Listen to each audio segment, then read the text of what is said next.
एक बार की बात है, एक छोटे से शहर में एक परिवार रहता था, जिसमें रमेश और उसकी माँ बेहद खुशी से जीवन व्यतीत कर रहे थे।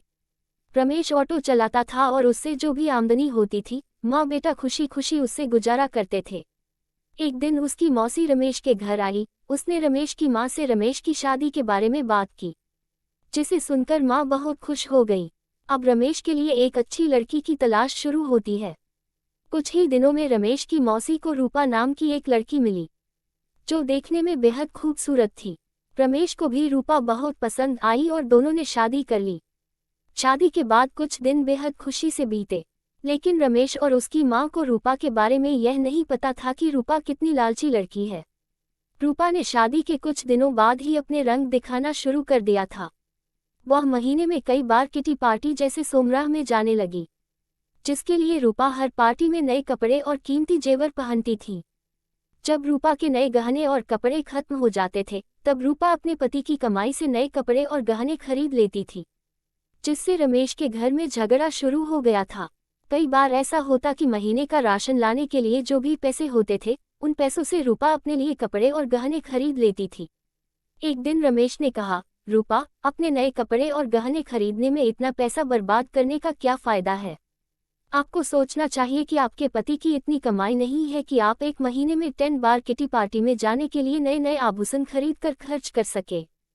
ये सुनकर रूपा गुस्से से लाल हो गई और रमेश से कहने लगी, तुम हमेशा मुझसे कहते रहते हो, कभी भी तुम ज्यादा कमाने के बारे में नहीं सोचते। यदि तुम ज्यादा ऑटो रिक्शा चलाते तो ज्यादा कमाई होती और आज मैं आराम से नए नए कपड़े पहन सकती। ये कहकर रूपा अपनी सास के पास जाती है और कहती है, माँ जी, जो गहने आपके पास है मुझे दे दो, मैं इसे पहनकर पार्टी में जाऊंगी। रमेश की माँ ने पूरी बात सुनने के बाद कहा कि पुराने जमाने में सभी बहुएं अपने जेवर सास को देती थीं, लेकिन तुम मुझसे गहने मांग रही हो। रूपा ने कहा, तुम गहनों का क्या करोगी, मुझे दे दो।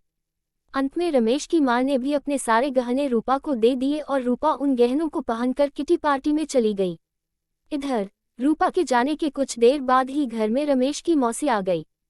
उसने रमेश की माँ से रूपा के बारे में पूछा तो माँ ने रूपा के बारे में सारी बातें बताईं।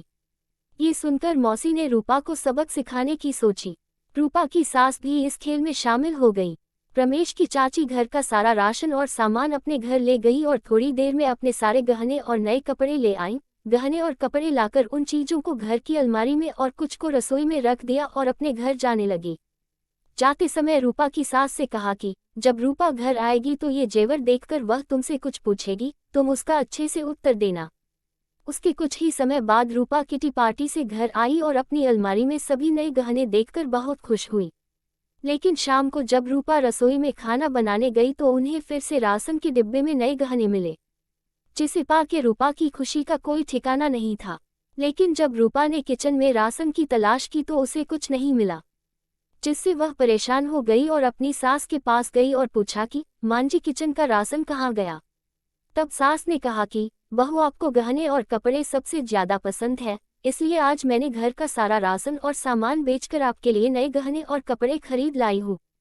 अब आप इसे पहन सकती हो और पार्टी में जा सकती हो। ये सुनकर रूपा ने कहा कि ठीक है, मगर खाने के बिना मैं गहनों और कपड़ों का क्या करूँगी? तो सास ने फिर जवाब दिया कि अब खाना खाने की क्या जरूरत, तुम्हें अपनी सबसे प्यारी चीज मिल गई है, तुम्हें इसमें खुशी होनी चाहिए। कोट। ये सुनकर रूपा को अपनी हरकत पर पछतावा होने लगा। तभी रमेश की मौसी भी आ गई। उन्होंने ये भी कहा कि यह सब मैंने आपको समझाने के लिए किया है कि केवल नए कपड़े और आभूषण जरूरी नहीं है, इसके अलावा दुनिया में भी बहुत कुछ होता है। और अगर आपको नए गहने और कपड़े पहनने का इतना शौक है तो आप खुद क्यों नहीं कमाते और उस पैसे से ये सारी चीजें खरीद लेते हैं। सारी बातें सुनने के बाद रूपा को अब सब कुछ समझ में आ गया और अब से उसने फिर कभी ऐसा नहीं किया और अपने पति के कमाए हुए पैसे में खुशी खुशी रहने लगी। इससे हमें ये शिक्षा मिलती है कि हमें कभी भी फिजूल की खर्चे नहीं करनी चाहिए। इसके साथ ही हमें जो जरूरी चीजें हैं उसमें ज्यादा ध्यान देना चाहिए। कुछ लोग होते हैं जो पैसे को फिजूल में खर्च करते हैं और जरूरत पड़ने पर पैसे नहीं होते हैं, इसलिए जरूरत की वस्तु पर पैसे खर्च करें। हमें उम्मीद है कि यह स्टोरीज आपको पसंद आई होगी। यदि ये मॉरल स्टोरीज से आपको कुछ सीखने को मिला है या यह उपयोगी है तो इसे सोशल मीडिया में शेयर जरूर करें। और ये कहानी आपको कैसी लगी कमेंट्स करके जरूर बताएं और हिंदी मोटिवेशन स्टोरीज चैनल को likes, comments, subscribes and share करें। धन्यवाद।